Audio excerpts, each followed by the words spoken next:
माहितीसाठी प्रभागात क्लोरीनच्या गोळ्या व पाणी शुद्ध करण्याचे प्रात्यक्षिक घरी पण कसं शुद्ध करता येईल पाणी आलेलं त्याचं सुद्धा प्रात्यक्षिक आरोग्य विभागाने काय तुम्ही पाहिजे ते इथल्या लेवलला तुम्ही व्हिडिओ बनवा, कुणाच्या तरी घरी जाऊन बनवा. आपण हे केलं पाहिजे. आपण समस्या जोपर्यंत स्वीकारत नाही साहेब तोपर्यंत आपण नाही पुढे जाणार. ठीक आहे. दुसरं, दर आठवड्याला पाणी नमुने तपासून अहवाल स्थानिक वृत्तपत्रात छापून सार्वजनिक करण्यात यावा.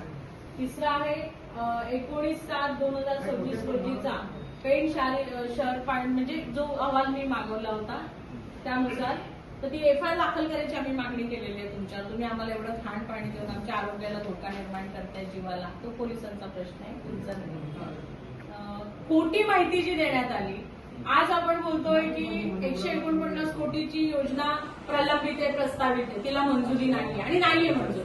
मला 17 एप्रिलला पत्र आलं. मग प्रचारादरम्यान लोकप्रतिनिधींनी प्रचार सभांमध्ये जे सांगितलं की आम्ही शहरासाठी 149 कोटीची पाणीपुरवठा योजना मंजूर केली आहे, आम्हाला मतं द्या, निवडून द्या, आम्ही तुम्हाला चांगलं पाणी देऊ. म्हणजे हे आमदारांनी सुद्धा प्रचारात सांगितलं, नगराध्यक्ष पदाच्या उमेदवारांनी पण सांगितलं. ही माहिती आपण दिली होती की त्यांनीच लोकांना खोटं सांगितलं? ती माहिती मॅडम आपल्याला पेपर दिलेला आहे, साहेबांनी दिलेली आहे आपल्याला. ज्या वेळेला आपण जे आंदोलन केलं त्या वेळेला पाटील साहेबांनी आपल्याला ती माहिती दिलेली आहे. त्यांना सांगू द्या.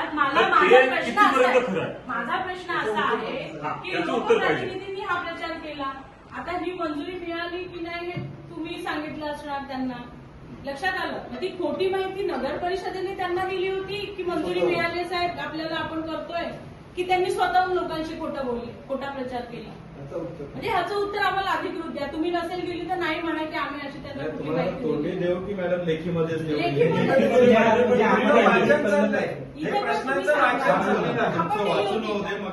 आपण दिली होती का? की म्हणजे आमची ही मागणीच आहे की त्यांनी जर खोटी माहिती लोकांना दिली असेल आपल्या पेण शहरातल्या तर त्यांनी ती जाहीर माफी मागितली पाहिजे ना. आज लोकांच्या जीवाला धोका निर्माण झाला.